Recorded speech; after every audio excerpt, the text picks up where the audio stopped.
Değerli izləyicilər, videonu bəyənib kanala abunə olun ki, hər kəs son xəbərlərdən anında məlumatlansın.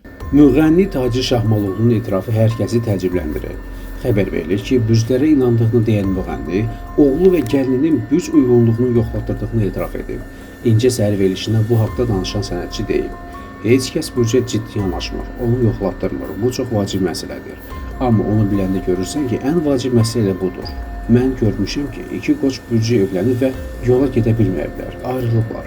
Ona görə də oğlumun nişanlarında hər ikisinin bürclərini yoxlatdırdım. Çünki mənim gözümün qabağında belə ailələr dağılıb. Bakının Qaradağ rayonunda qanunsuz məscid inşası faktı aşkarlanıb. Xəbər verilir ki, hadisə Ələt qəsəbəsində baş verib. Sələfi dini təriqətinə mənsub bir qrup şəxsin adı çəkilən yaşayış məntəqəsində məscid tikintisi apardıqları məlum olub. Bundan sonra müvafiq qurumlar araşdırmalara başlayıblar. Məscidin qanunsuz tikildiyi, bunun üçün heç bir razılıq alınmadığı üzə çıxıb. Məscidin tikintisi dayandırılıb, fakt aktlaşdırılıb və müvafiq qurumlara göndərilir.